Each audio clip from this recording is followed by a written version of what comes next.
Clifton Strength allows you to combat at least two major concerns every subject matter expert faces: false consensus bias, which is the belief that everyone thinks as you do, and survivorship bias, which is a tendency to fixate on the winners and ignore those situations when your solution doesn't work. If you share my concerns, or you just want to learn about how to be successful on your own terms, we've got just the expert for you. Karen is a certified executive coach, Clifton Strengths coach, and Maxwell Leadership DISC consultant. She helps clients discover their top strengths and synergize solutions to propel positive personal and organizational change. So strap down everything in reach, because we're going to be turning over some cherished apple carts. But before we do, click the like button to let the algorithm know you want more of this kind of content. Karen, welcome to the Subscription Maker podcast. Thanks, Zachary. Appreciate you having me today. Let's start at the beginning.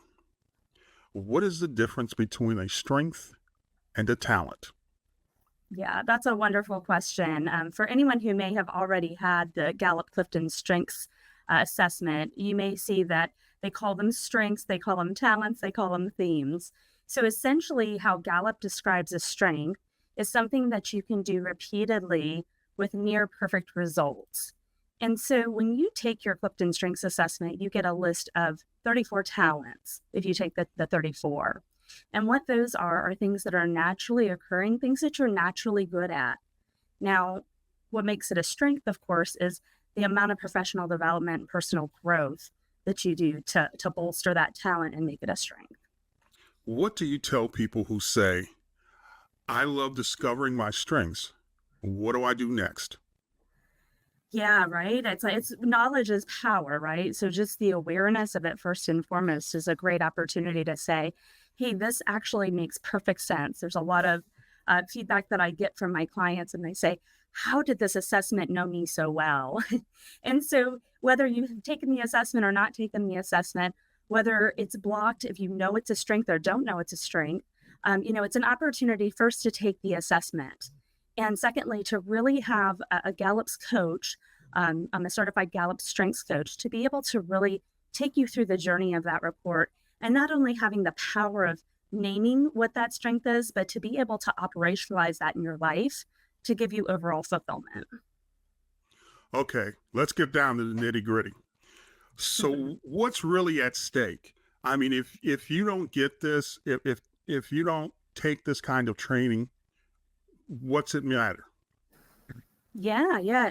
Well, you don't know what you don't know. And, once you have the power and the knowledge of what your strengths can do when you tap into that, ultimately you're, again, performing at near perfect. And the report is so unique in the fact that Gallup's, polled over 25 million people. And the lineup that you have, whether it be your top 5 or the full 34 report, that is so unique to you that it's only 1 in 34 million people have that same rank order as you. So what's missing, what's not going to happen for you is that you're not maybe going to be able to reach your full potential. And worse, maybe you'll be working or living life with things that are your lesser talents, and they're just not filling your bucket, and you end up very exhausted and drained. Okay, so you've taken the Clifton Strength test or the assessment.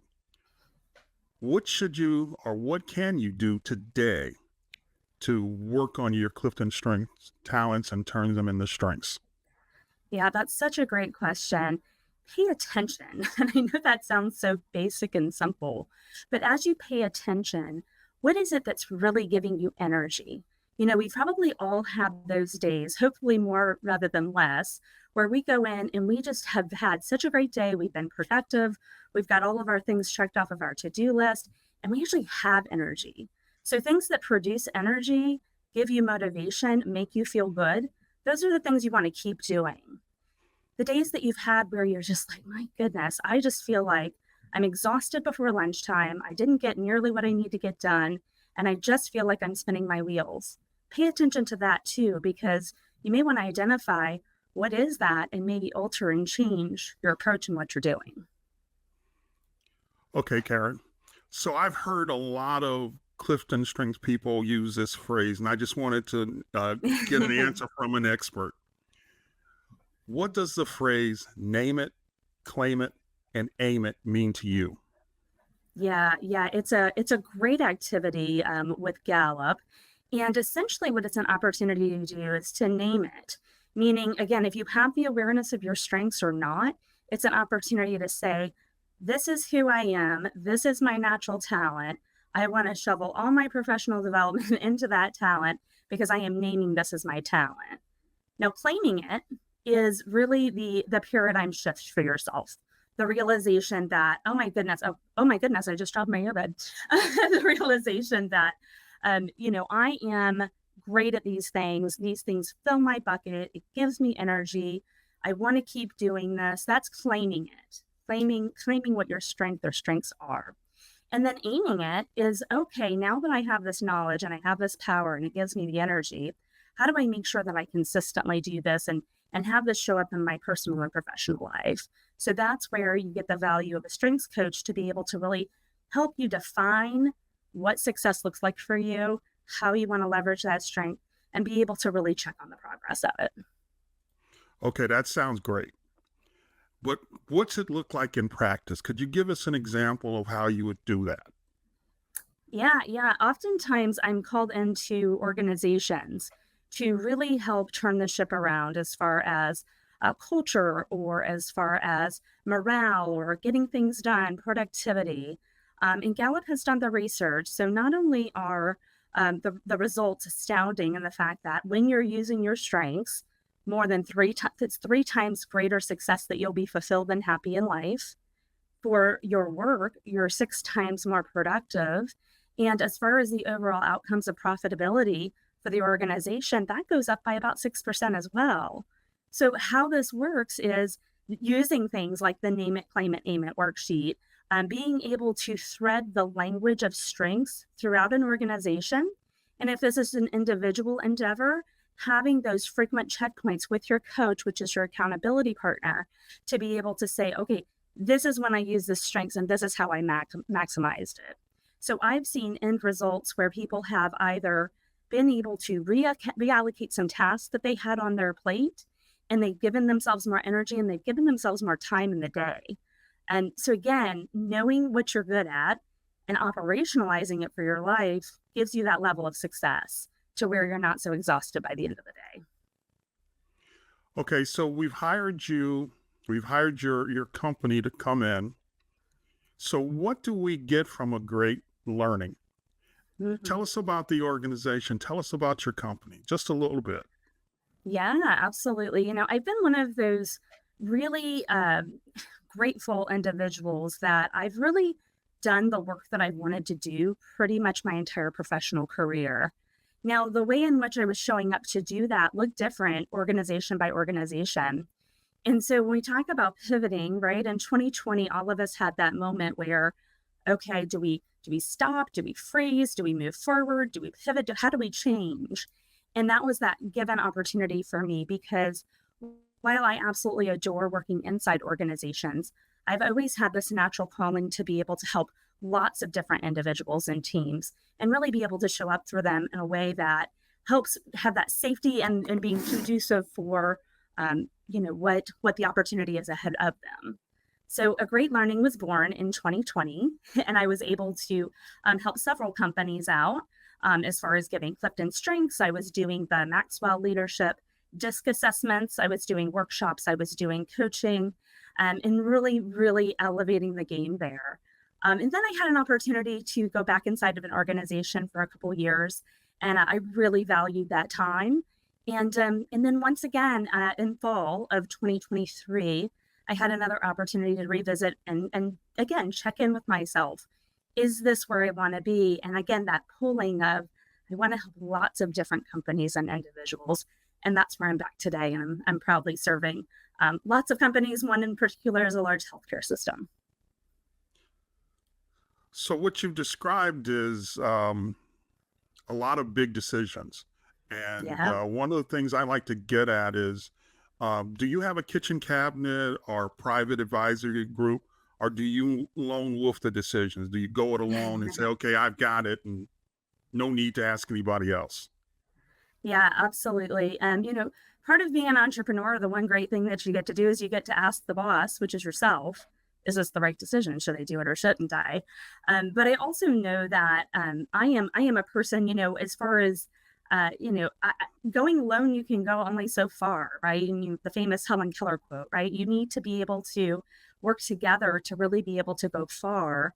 And so that's really what I've been having an opportunity to do is I do have several great professional organizations that I'm affiliated with. One is through the International Coaching Federation, the Central Florida chapter.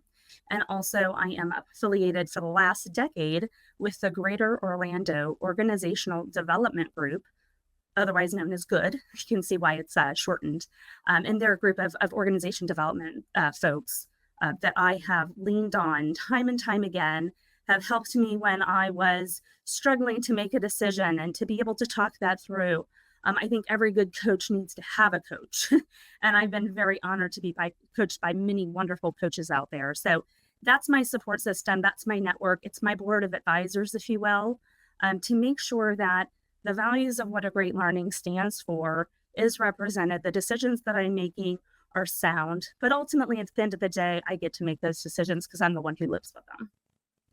Okay. I want to go a little deeper than that because generally what people have, yeah, there's a big organization and they bring a lot of opportunity to get diverse opinions. But there's generally some people who, when things get really tough, you say, come on over, have a seat at the table. Let me pour you a glass of wine Mhm. and let's talk this thing out. And I guess what I'm getting at is how do you vet those kind of people? I mean, what kind of personality traits do you look for when you're looking for that person who's gonna get the full dose of what's going on?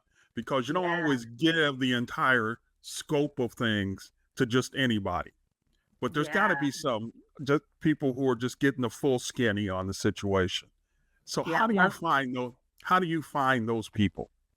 Love that question, Zachary. And it really starts with my core values. It's the same thing that I do within organizations, right?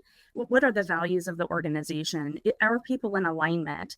And so when I talk about my personal board of directors and how I guide my decisions and the practice that I do, when I talk to my board of directors, I vet them through my value system. So are they honest, right? Do I have evidence? Do I have trust that they're going to give me an honest answer, not just what I want to hear? Are they lifelong learners? Are they people that come from very diverse backgrounds? Are they people who have experienced things different than I have experienced things? And then, of course, leadership. Are they someone that I would actually want to be led by? That's a really big characteristic for me is that, I want to walk the talk as a leader, and those around me, I want to be able to respect their style of leadership as well. So really learning, honesty, social awareness is the final value that I have. Just as far as some of the guidelines and decisions that I make of who I choose to let in my life and who I don't. I want to make sure they're emotionally intelligent, someone that is empathetic, someone that understands how relationships are built, understands how positive conflict can breed innovation, and just an overall well adjustment to any situation that comes in mind. So that's how I vet the people that come into my life and that I ask for their advice or opinions. And again, mostly, if I'm getting a coaching, right, like a lot of that when I do my practice, coaching is not about giving you the answers. Coaching is about unlocking what makes sense for you and giving yourself your answers. Karen, how does Clifton Strengths differ from DISC? Yeah, excellent question. I am certified to facilitate both, of course, through Maxwell Leadership.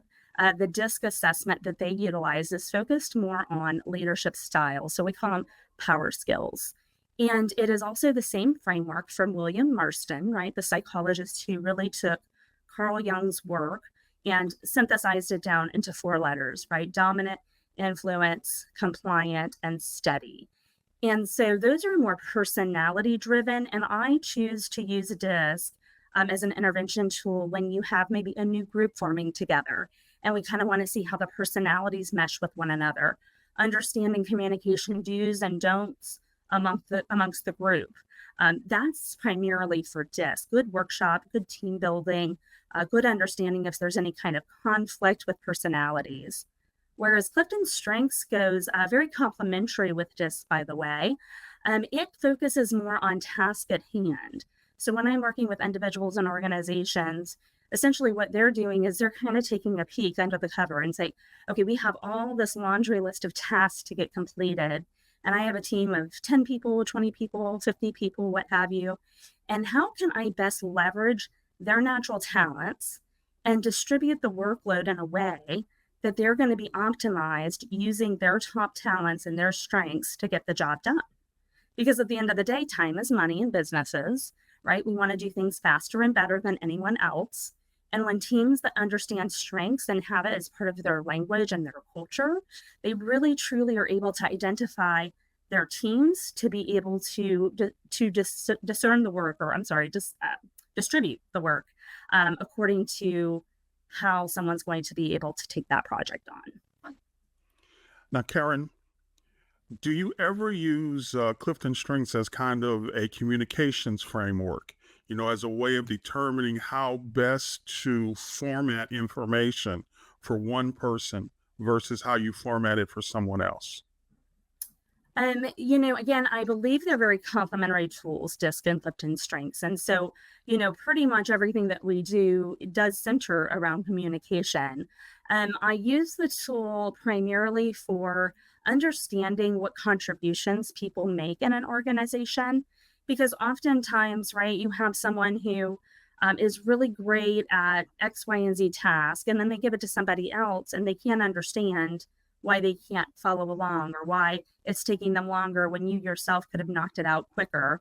Well, in those cases, you're likely giving someone a task that is just not supportive of their talents. It might be more on the bottom part of their talents. And those are things that typically you should delegate to someone that's really gifted at it. Now, you talked about the fact that you've been able to do what you wanted most of your professional life. Mhm. Is that because you were taught entrepreneurship as a child? It's funny. I wish I had been taught entrepreneurship as a child. I think very much when I was growing up, blue collar American parents that I had, first one to go to college, definitely the first one to get a master's degree. So I kind of always walked through life with the mindset that you get a job, you clock in, you stay there as long as possible, and then you leave. And for the biggest part of my career, I did just that.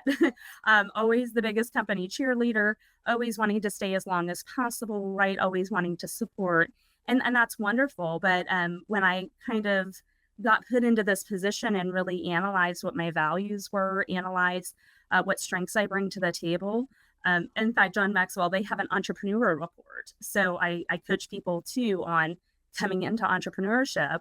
And when I look at my report and I look at my styles, I say, okay, this is what I do really well on the entrepreneur side.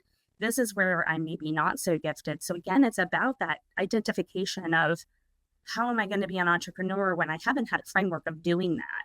And again, it's consulting my board of advisors, joining the Central Florida International Coaching Federation group is all about entrepreneurs, right? And the Good Network, we have an external consultant community of practice.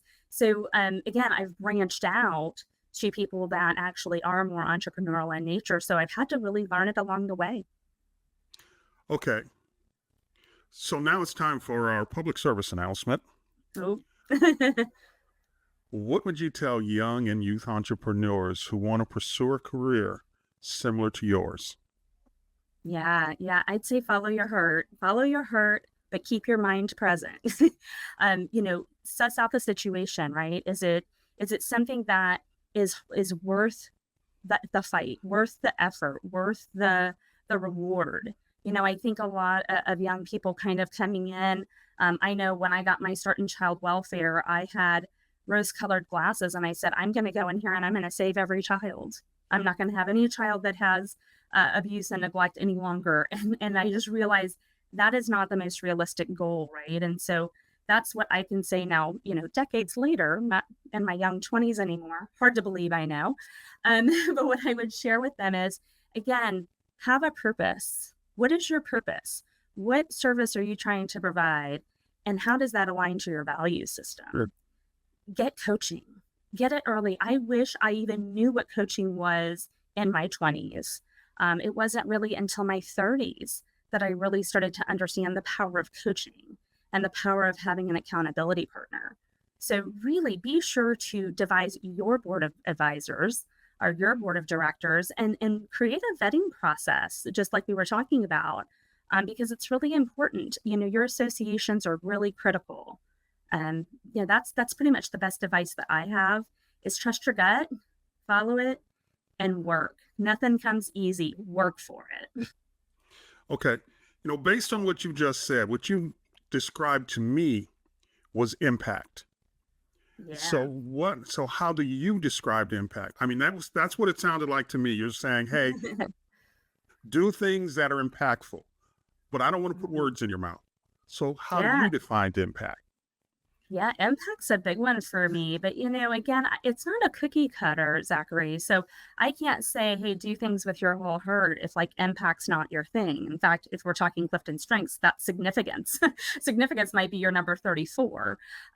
For me, impact is really important. And it's really just, I don't get, this is why I love what I do. I get to see someone in the beginning in one state, and then as we're coaching, as we're training, as we're developing, 3 months later, 6 months later, a year later, we go back and we look at that progress.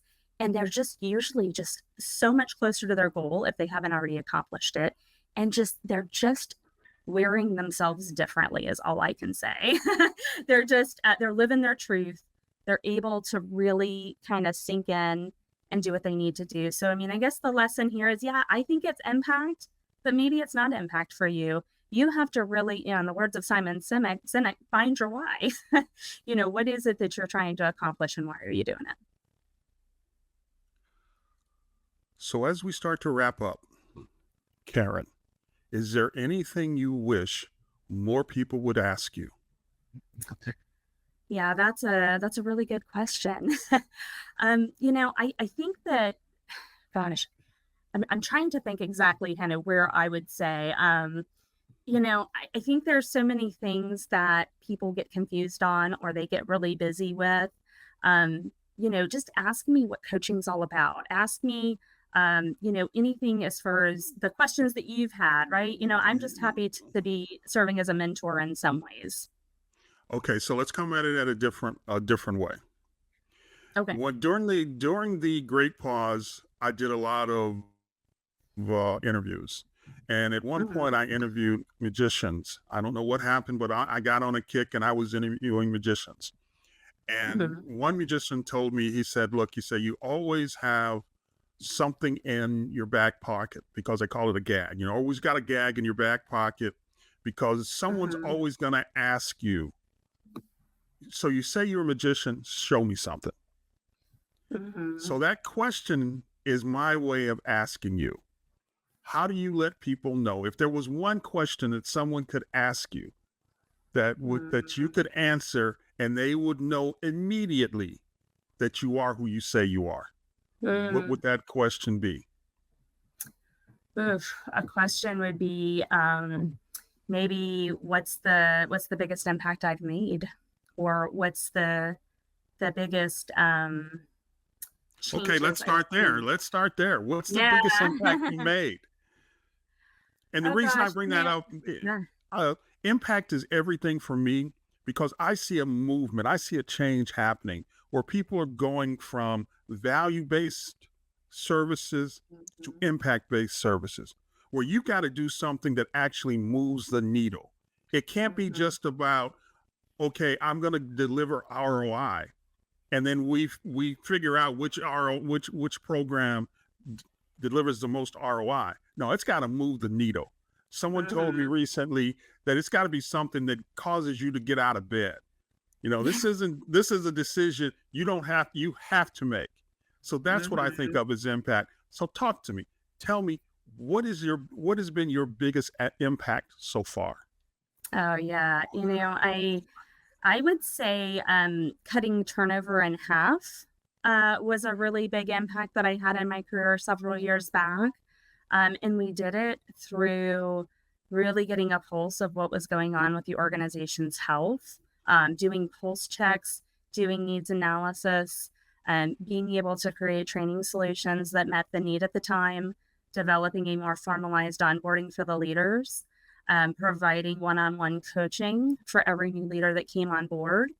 And within a year's time, when we went back and we looked at the data, the people that have gone through the program were still with us. So those types of impacts, people want to do a good job at work, right? People go in because for some reason that profession called to them. They maybe went to school for it. They studied. They have a belief that they were meant to do that work. And so when we have such extraordinary amount of turnover, it really is astonishing to me of why, right? What's happening, what's getting in the way. And over the years, what I have seen is that a listening ear, someone who is very able to put together a very clear assessment, be able to implement those interventions, be able to coach their people, show that support, and walk the talk, and getting buy-in from the very top levels of the C-suite all the way down and showing that consistency. That's the biggest impact that I had. That was something that I saw for full circle. So our turnover was cut in half, and also the culture was completely transformed. That's what I'm looking for. Is that what you needed? Absolutely. Thank you. Yeah. So is there anything new on the horizon that you feel comfortable sharing with us? Yeah, I am so excited to be launching a podcast with a former coworker of mine and talk about impact, right? So here's what's amazing. I worked with her for a whopping 4 months. So we were in the same job together for only 4 months. I hadn't worked with her for 4 years. She calls me out of the blue and says, "Hey, Karen, I was thinking about doing a podcast. You're the only person that came to mind to do this with." So not only did, I just feel very humbled by her reaching out and saying that, it really empowered me because we really want people to remember their radiance. And so our podcast is going to be launching by May of this year. And we will be, of course, speaking to one another about our journeys. We will be inviting in guests to talk about what it was that re-inspired them, right? What helped them come back to life and really have alignment with what their values are and with what they do. So we're really excited to be doing that. So be looking out for that. Karen, thank you for joining us on the Subscription Maker podcast. Zachary, I really appreciate it. I had a great time.